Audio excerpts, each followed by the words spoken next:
The BWF have made some positive changes.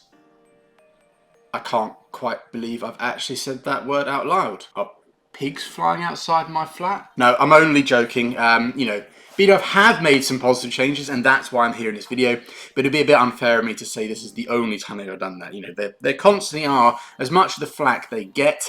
I do think sometimes that flack is unwarranted. It is warranted as well sometimes, and they're always looking to evolve. The sport over the last 20 years since I really started watching it at the turn of the century and being involved in it, if you only have to go back and watch some of the events and all that from back then to see how much the sport has evolved and is continuing to evolve.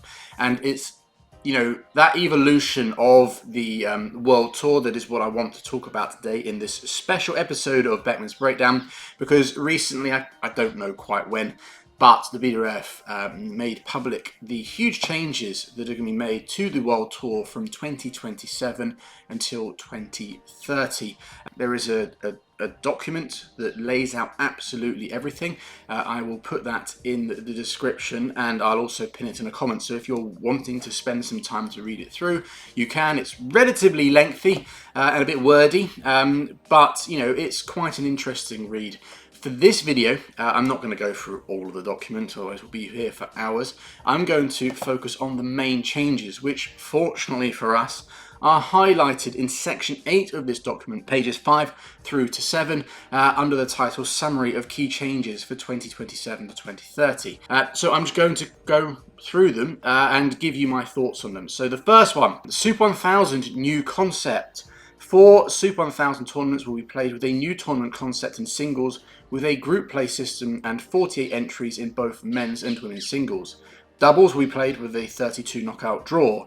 The whole tournament will be scheduled over 11 days, ending on a Sunday, and presented on a 2-court setup, where all matches in the tournament will be produced for broadcast, a total of 219 matches. So there's quite a lot there, the main one being that this is something that I think Victor Axelsen has made quite aware, HS Prenoy, and I'm sure a number of others, that for the Super 1000s, that there should be, rather than it being held over 6 days as it currently is, they should extend it to 2 weeks, or just extend the time on, so that the players within the tournament have maybe an extra day's rest in between matches, more time to recover, and just making more of a spectacle of the biggest tournaments. They are the equivalent of Grand Slam in tennis, or the majors in golf. All those kind of relevant comparisons can be made to different sports in regards to the Super 1000s. They are badminton's biggest event. So the fact that they are now listening to that and are going to spread it over 11 days, I think that's absolutely fantastic. I've got a couple of queries, a couple of things I do want to bring up. One is that, it's quite clear, obviously, with the singles event being the only ones having the additional entries and having this group stage thing, is singles being promoted as the main event? Is that the one that everyone comes to watch? Now, of course, I think in other sports, they say like tennis, for example, the singles is the one that most players, fans will watch in. But for me, with badminton, it's quite a unique sport in the fact that all 5 disciplines have got equal interest. Of course, I do think, the men's events get a little bit more, especially men's singles, but I would say across it all 5 disciplines bring their own unique flavour, their own unique style, their own unique approach to it, and I think that's quite a unique selling point of badminton. Not many sports can claim that the men's and the women's games are equally viewed. Badminton can. Not many sports have a really flourishing mixed environment. Badminton has that as well, with the mixed doubles being incredibly popular. So I'm a little bit confused, if I'm all honest. I think it's great that they've extended this to 11 days, with the main reason being that players can get more rest days.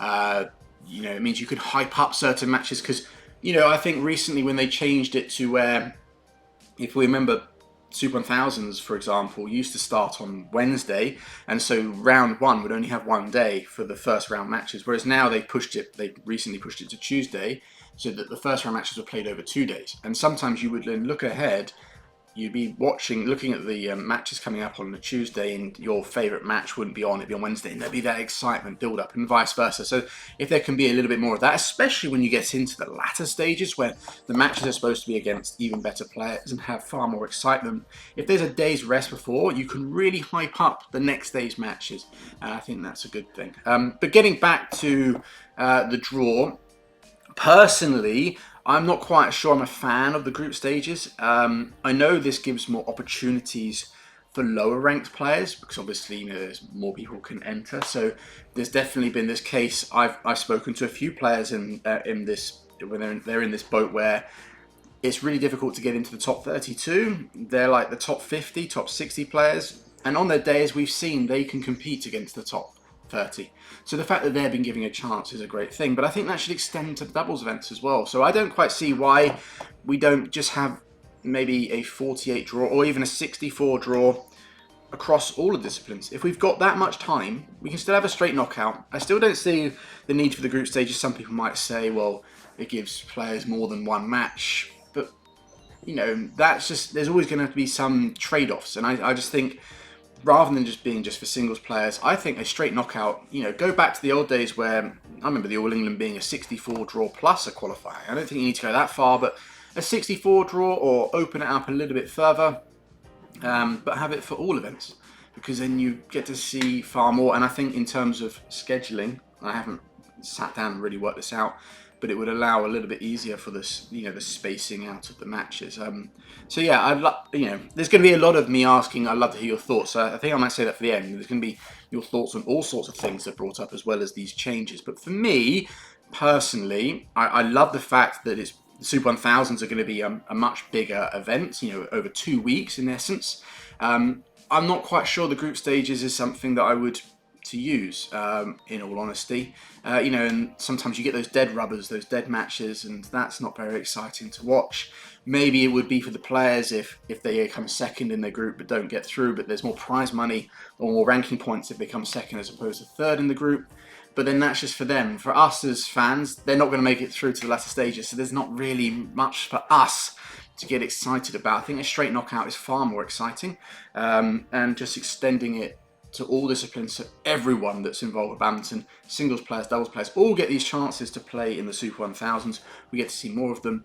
We might see more upsets. There's more stories to be told. I'm not quite sure why the doubles events, in all honesty, is being left out of this slightly bigger draw. Well, that might mean they might get more rest, or maybe BWF are thinking there might be now more doubles players wanting to play doubles and mixed at the Super 1000s. I know that could be a reason, but there aren't that many, and I can't see this being a big enough draw to suddenly have this huge influx of players wanting to do 2 events, because it's only going to happen at the Super 1000s. The rest of the World Tour, the rest, the majors, the World Championships, etc., are going to be exactly the same. So I can't see players or players suddenly wanting to play 2 just for the 4 1000s in the year. I can't see it, and they wouldn't get in anyway if they don't play enough of the World Tour.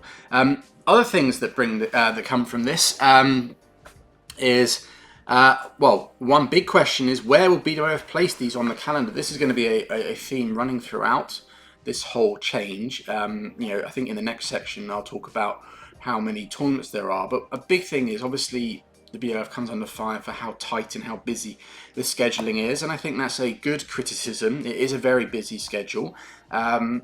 I do think part of that is going to have to come down onto the coaches and the players themselves to plan out their year, but then some of the top players are a little bit stuck because they're committed players and they have to play a certain number of events, which makes it very difficult. And I think just the way the scheduling is done makes things a little bit tricky. So now with these Super 1000s being 11 days long, they're going to have to be standalone events. I just really hope that BWF don't have, like, let's take example the recent run of tournaments. It was the 1000 at the end of a 4 or 5 week Asia leg of a 300, a 500, a 500, a 750, 1000. If they cannot do that, they cannot repeat that schedule if that 1000 is going to be 11 days, and they want it, as they say throughout this document, this on this website link, on this article, that the big thing they want is an improvement in consistency and quality. They use those words a lot, both in terms of what they're going to do in TV production, etc., etc. But also they want quality and consistency from the players. They want that to be improved, and they want the players to be able to perform at their best more often. So I think a big part of that with these 11-day 1000s is where they're going to put them in the year. They're going to have to be on their own. At least, I'd say, a week, 2 weeks, nothing around it. It's going to have to be, that month is the 1000 and nothing else. You can have the 100s maybe, or even a 300, but I think anything above that, the ones where committed players will have to play them, especially 750s, we can't have them too close. So that'll be quite interesting. Obviously, part of this document is that the BWF are asking countries or host cities to put their name forwards to become, World Tour events, etc. So I think once those, and they're going to be finalised within the next year and a half. So I think once they're finalised and then we get closer to the 2027 season, it'll be interesting to see how the BWF schedule this calendar. The last thing that's on this is, and I was a little bit confused, I'm not sure if it's just the wording, is the part where it says the whole tournament will be presented on a 2-court setup. Now, for me, that reads that the finals day will be spread across 2 courts. So, most events at the moment, semis day and finals day is on 1 court. You have 2 sessions on semis day of 5 matches, and then finals day is just, 5 matches all on 1 court. So I'm not quite sure I'm not sure if I'm just reading that wrong or if that's not very particularly clear. I did actually put it into ChatGPT as well, just to make sure I wasn't being an idiot. And they said it seems to be, what came up was that it sounds like, all days, all competition we played on 2 courts. If that is true, I really hope that isn't the case, because I think especially a finals day, semis, maybe. Okay, 2 courts. You get the day done a little bit quicker. The players get more rest, more of a focus on those. It might take away from a fan's experience, but still, you might have 2 days of semi-finals with this new schedule. Again, I don't know how it's all going to pan out, but the finals day, I think that has to be 1 court. It just has to be. So that, this is the pinnacle of the tournament, and everyone, the one match gets its full attention. If you're watching it on TV, sometimes it's tricky when you're watching these events and you've got 2 or 3, 4 courts to watch, and all of them have got amazing matches. You're like, how do I pick? So the fact that finals day, which is supposed to be obviously the end, the big swan song of the tournament, that has to be on 1 court. So I hope that is just me reading that wrong, or it just hasn't been worded particularly clearly. Okay, so the next point is Super 100 integrated as part of BWF World Tour. Super 100 tournaments will now also become a fully integrated part of the BWF World Tour's commercial structure, including distribution of international media rights and integration into the World Tour title sponsor setup. So for me, there's no issue with this one whatsoever. I always found it a bit odd that the Super 100s, as they were called, were not part of the World Tour, that they were separate. So yeah, no, it makes perfect sense. And so I think also the fact that they'll get some broadcasting as well is also great. I love watching the top players, don't get me wrong, but there's nothing better for me than sometimes watching the slightly lower ranked tournaments, because you get a lot out of those. You get those players that don't get much attention anyway, they come to the forefront. Obviously the Super 100s is where you might find players on the comeback trail, or the new upcoming next generation. They have to start somewhere, and so you have that period where they're in the 100s. So there's usually, you get to see a lot of versatile and different talent. When you're watching the top tournaments, you're just watching the top players right now, and of course that's fantastic. But in that 100, and even at the international series and challenge events, you get to see a variety of players in different spectrums of their career, and it's really, really interesting. You get the youngsters that are trying to get the points and the experience and coming up. Sometimes you have the slightly older players that are on their way out. They've just come down, but they still love playing. They want to keep competing. You get the players that's just their level, of course, and then you also get the players that were former top players but having to make a comeback. For example, Ung Zeong will probably have to go through that if he does come back from his major injuries. Now, it's interesting. One person, when I put out a little community post about this, someone did say that there is a reduction of the Super 100s. There was 10 and now there's going to be 8, meaning there's less chances for lower players to boost their rankings. To which I said this: whilst I agree that yes, this might give less opportunity for the slightly lower ranked players, the fact that Super 1000s will have more entrants for singles might give the players in the 32 to 60 range far more opportunities as well, What it might boil down to is how the point system is handled. A decrease in number of tournaments can be evened out if the distribution of points isn't too top heavy.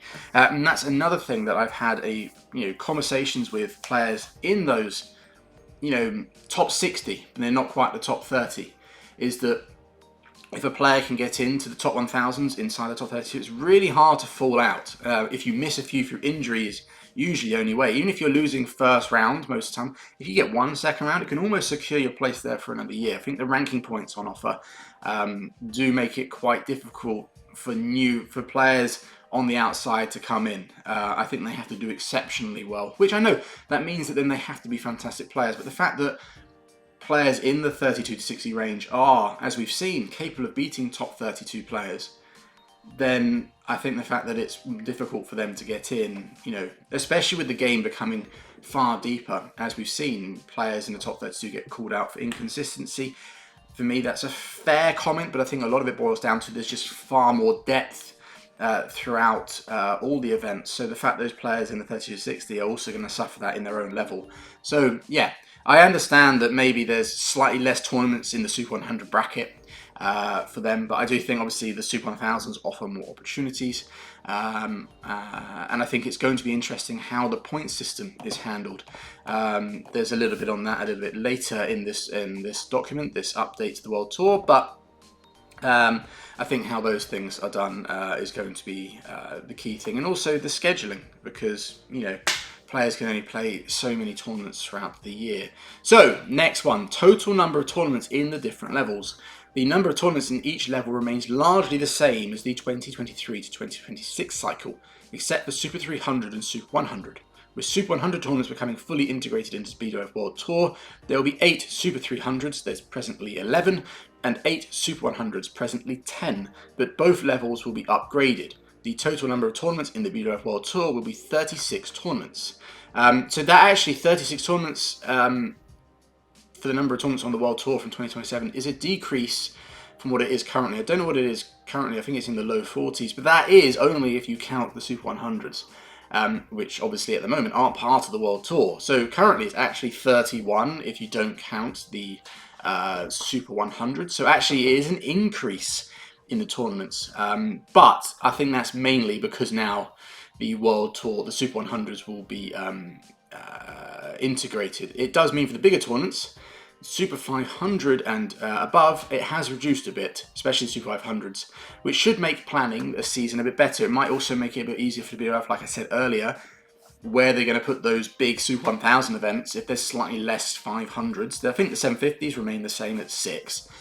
So I think the scheduling might be a bit easier. There seems to be, I think that's maybe a reason for the 100s to come in, is that you can, where the 1000s go, they're going to have, there's going to be some bunches of tournaments, of course, but maybe it's going to be more with the slightly lower tournaments, with the 1000s being left alone, and hopefully also the Super 750s being their standalone events, because they're big as well, and they're actually going to become possibly even bigger, because if you think about it, the Super 1000s is now, this does go for the singles, again, I do know that at the moment, but obviously more players will be able to get into the Super 1000s. Super 500s have qualifying events, so it's pretty much the same.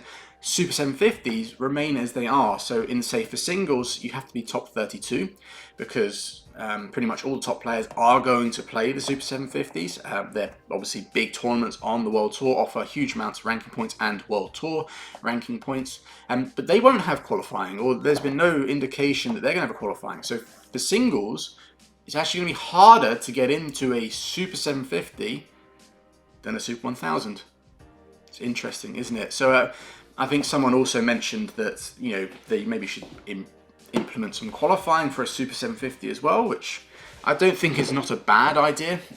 So yeah, I'd love to hear your thoughts on that one. But it does mean that in singles, it'll be harder to get into a Super 750 than a Super 1000. Next, moving on, prize money. The prize money levels have been increased.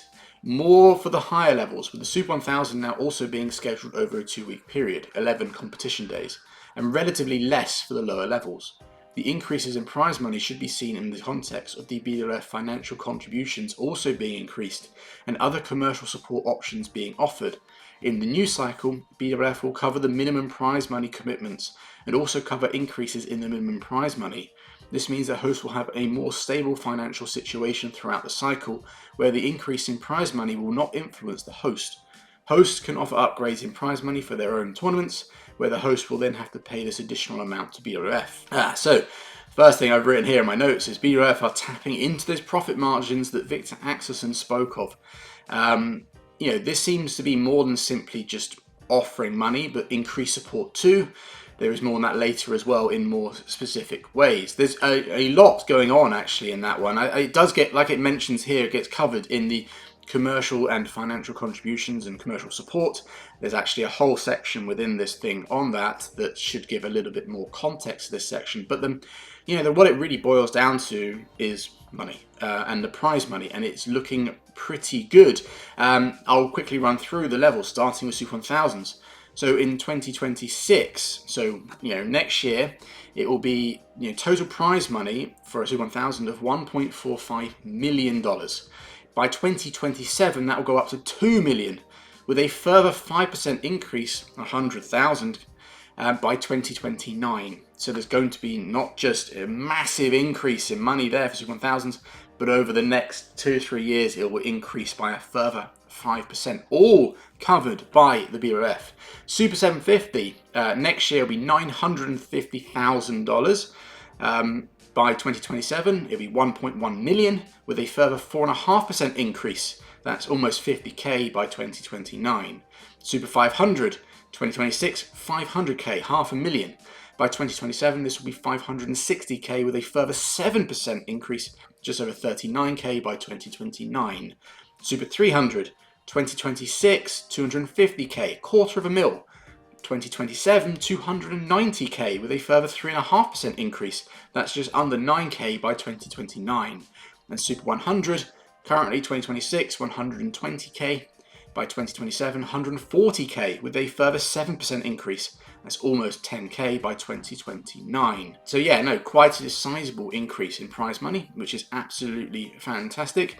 And it's also important that these minimum amounts are covered by the BWF, giving the organisers much more financial stability so they can focus on putting on the best events possible without worry. There's actually quite a lot about that a bit later on. I think the BWF have made a number of changes to different fees and how the hosts run events and how they deal with money that just gives far more financial stability to hosts, which hopefully, I think the BWF's plan is to be much more inviting and trying to get more varied amounts of hosts and just getting the people that run these events just feel that a little more stable. So like I said, they can put on the best events possible.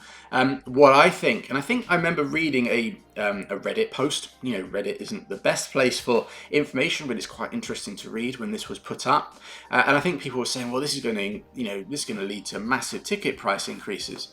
And someone actually wrote that on my community post, I think talking about the Malaysia Open, how much the 11-day pass going to cost. It's going to be way more. And yes, of course, for an 11-day pass over a 6-day pass, it's probably going to cost more. But relatively speaking, I think if the amount of costs that an organizer or a host has to put in is not just, I don't think it's going to be necessarily less, but it's more fixed. There's going to be none of these variables going in, all these different things they have to worry about.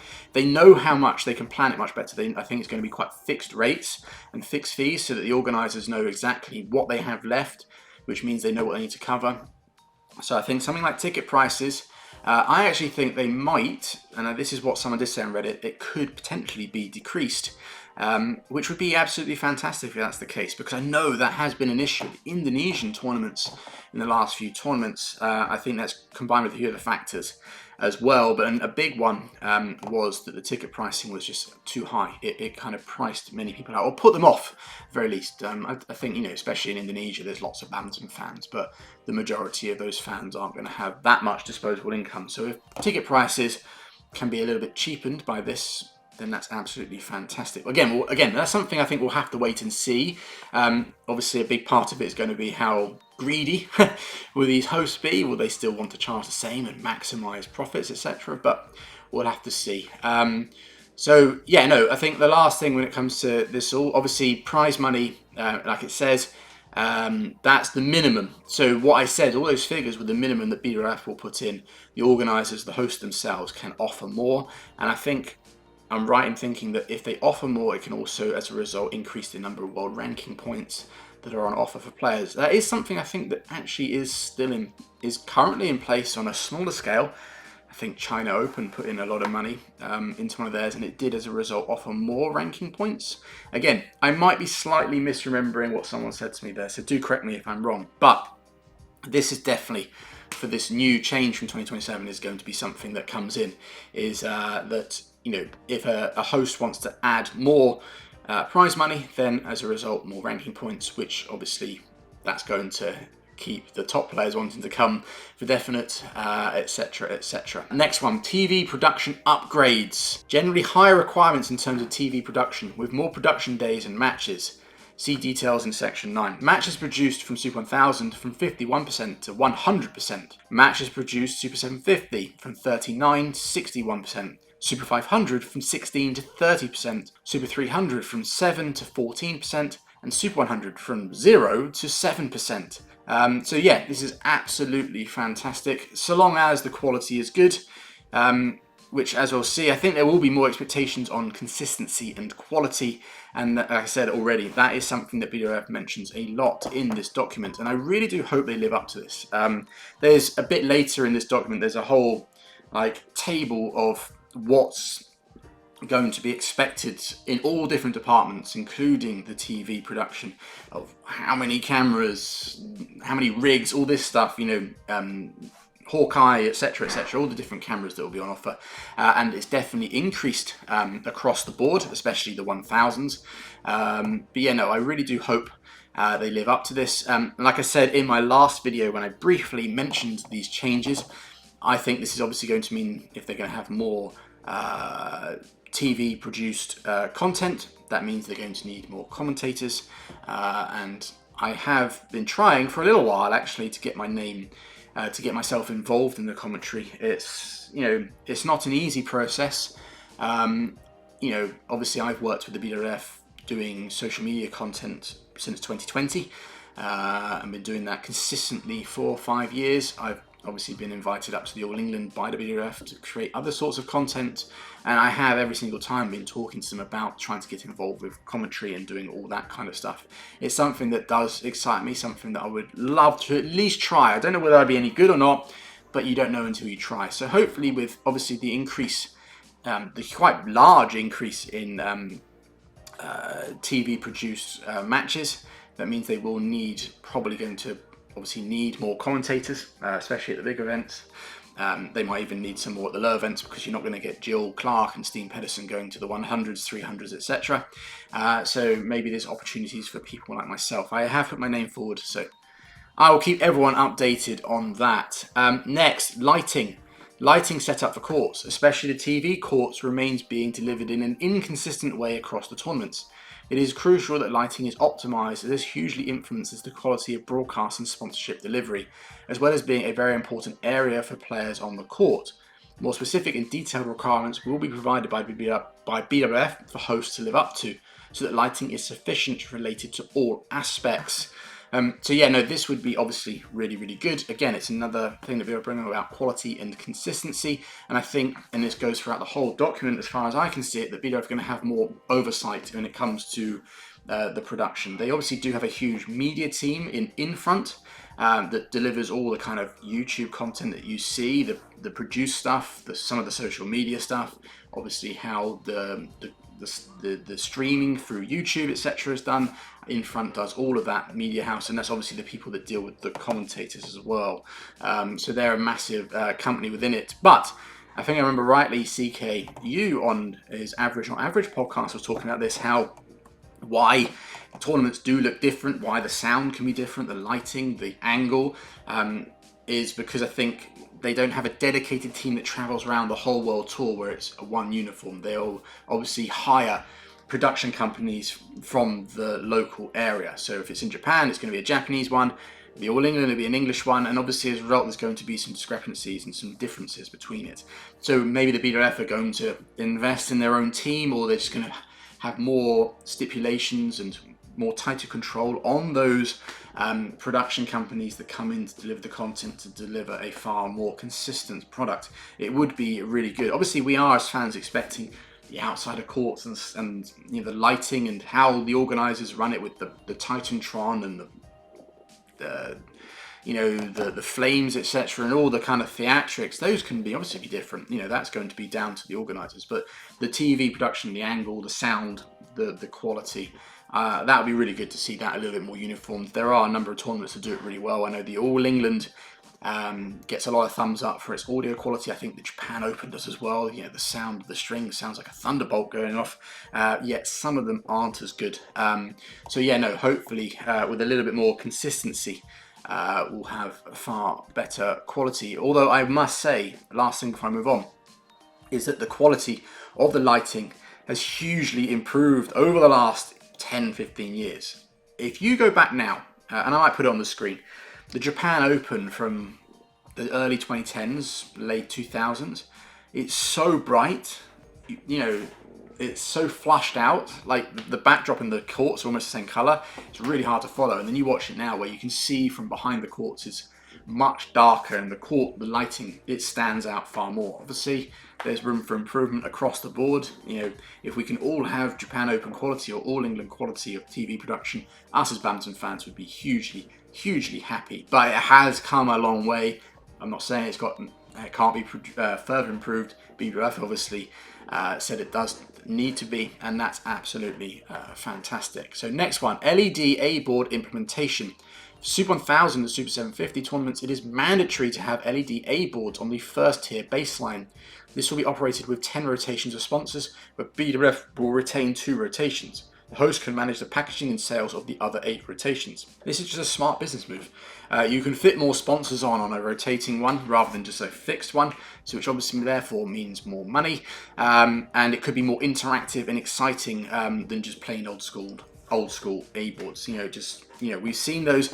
It is something that, you know, we have seen at events, you know, especially at the big ones, and that is something that BWF even says in this document, that this is something that has been seen in them, but obviously now it's mandatory, and I think it's also going to come in not just at 1000 and 750, but 500 events as well. You will see them, and I just think it's just much more exciting. It could be also quite engaging for the crowd.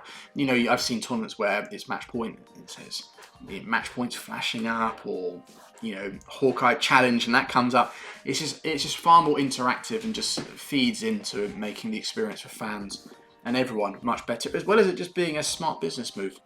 Next one, commercial criteria. So kind of following on, BWF will be retaining the betting category for all level of tournaments, which will mainly be used through virtual branding, whereby such A-boards branding may not be visible in the venue or, if required, in the host country.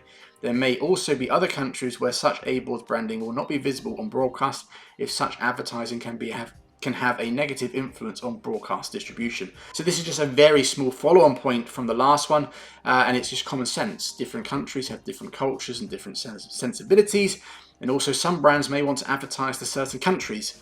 So being able to modify the A-boards to whatever you want is just better business, and is able to modify this to the business or consumer is just sensible. You know, that adverts on YouTube, are going to be different. If, you know, I sometimes have used a VPN in the past to get around the geo-blocking, and the kind of adverts you get if you have it on, say, Luxembourg, is far different than you have it on Asia. And that's not just, you know, different products, but it's just and language, but it's just what kind of products get advertised, etc., etc. It's a whole thing. I don't know all too much about it, but it just makes sense that, you know, being able to adapt what those A-boards say for different countries, etc., it just makes sense. Hospitality, this is quite a big one.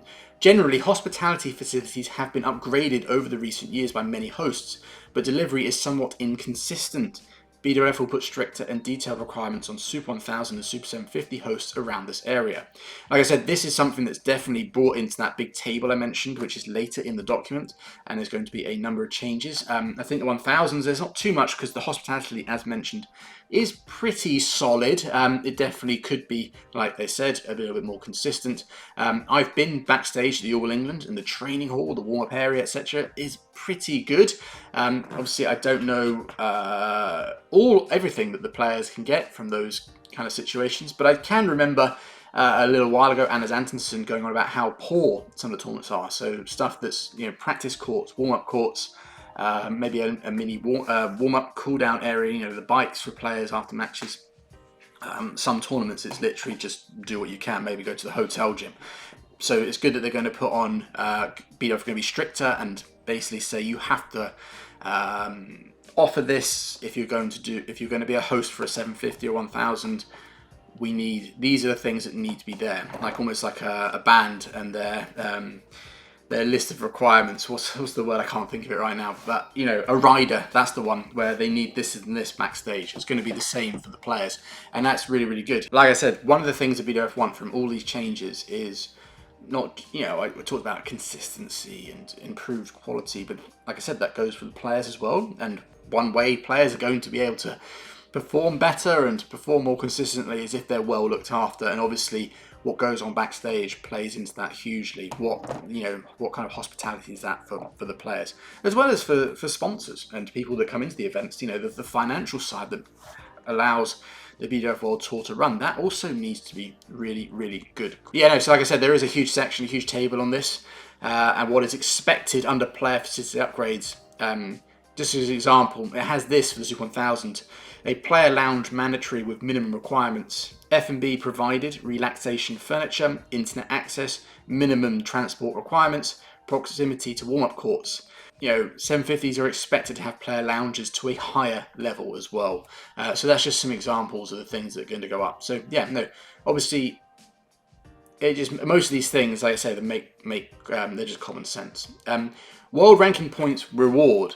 The different levels of tournaments have always been determined by an escalator of points levels, where prize money has always been an important factor. To create incentives for hosts to increase prize money above the minimum requirements, it is an opportunity for only Super 1000 and Super 750 level tournaments to receive more points rewarded to players if additional prize money above the minimum is rewarded, with a cap included. The world ranking point system will be reviewed to accommodate the upgrade options for Super 1000 and Super 750, but also to fully integrate Super 100 tournaments into the World Tour structure. So I was actually right earlier when I said that it is something that is currently in place, and obviously I think it's a good thing. You know, I think only one downside is that you could get a richer country with not that much badminton interest could buy out a top tier tournament. You know, people talk about sport washing for countries, but I don't think badminton is a big enough tournament, big enough sport to kind of attract that. And also with the cap in place, I think that will obviously put a hindrance on that. So I think any downsides potentially are hugely outweighed by the positives. So moving on, this is kind of what I alluded to earlier, where it's a little bit more about the financial side.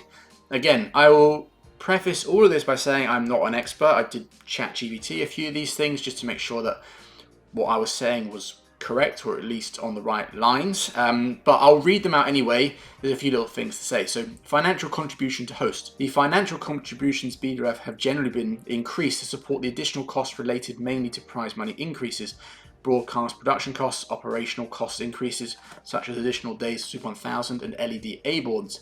The financial model for BWF to allocate financial contributions has, however, been changed to a more simplified model in the following way. So, BWF World Tour operational fee. Going forward, there will only be one financial transaction between the host and BWF through a BWF World Tour operational fee, which will remain unchanged during the 4 years of the cycle.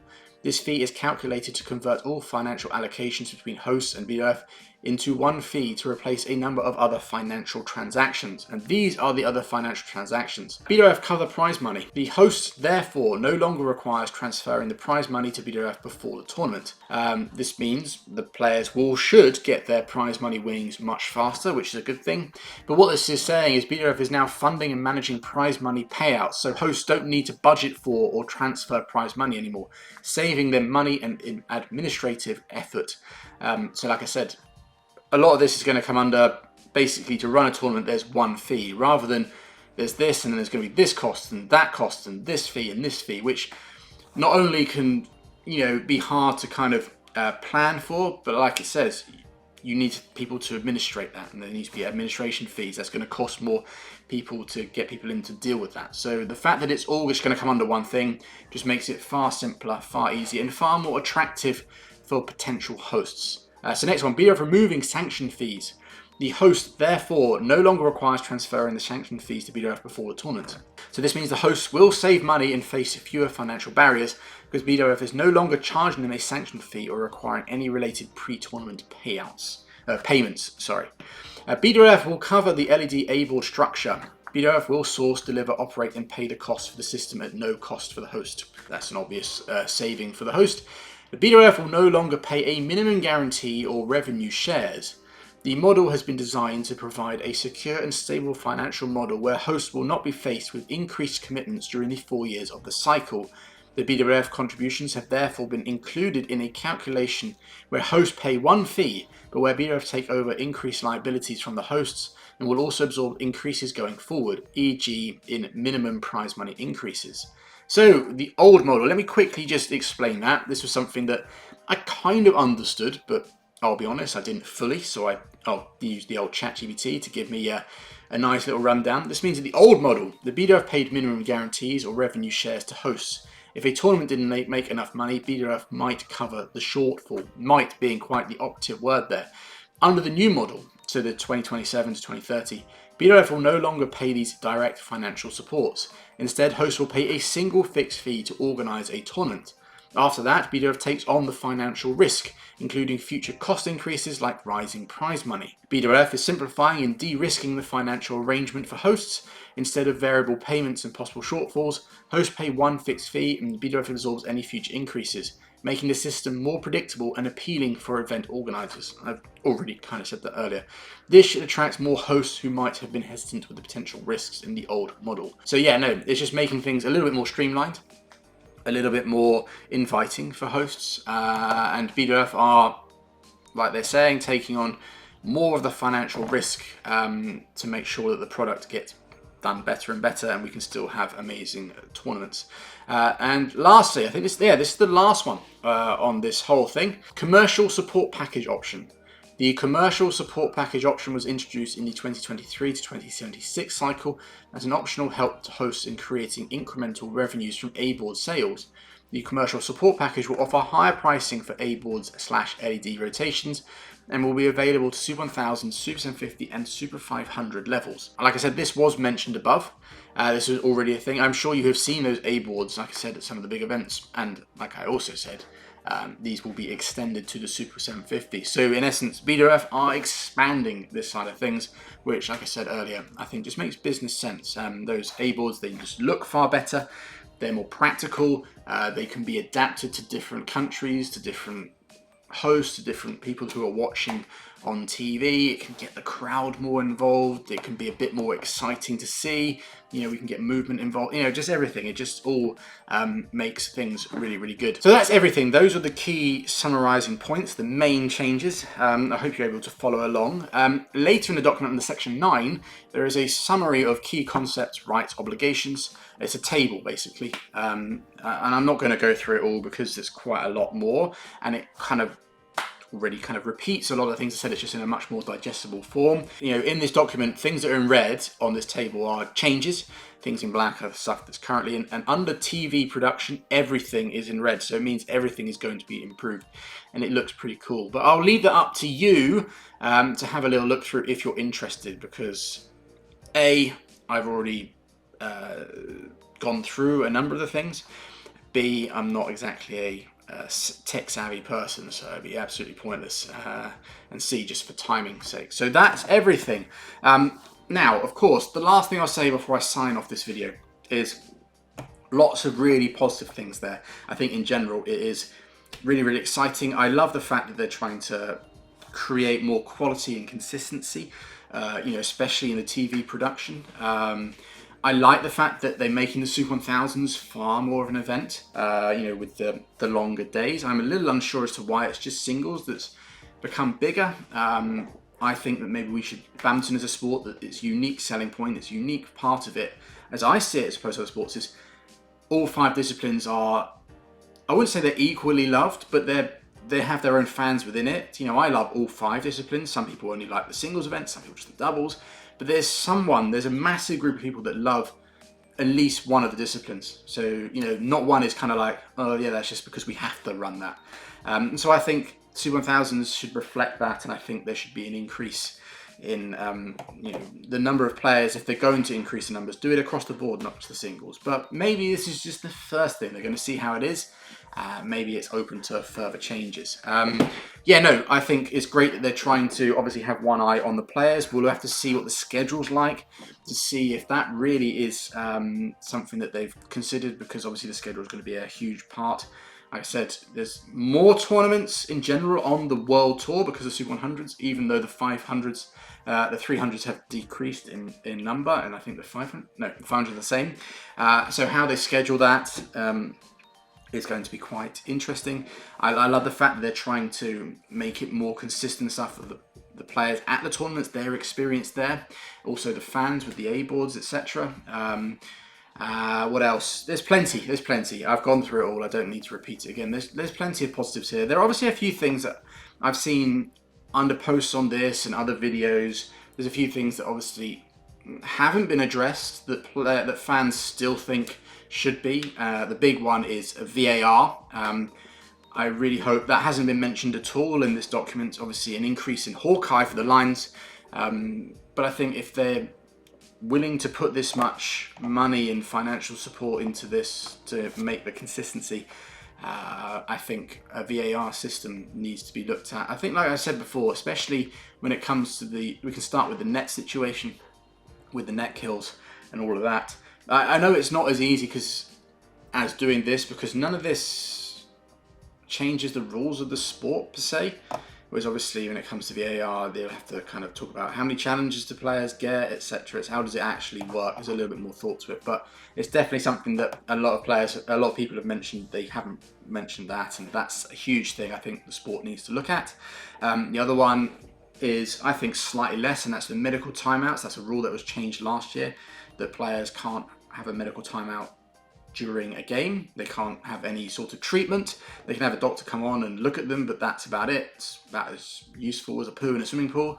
But for me, it's a bit of a tricky subject, that one, because players were abusing that rule, and that's why it was changed.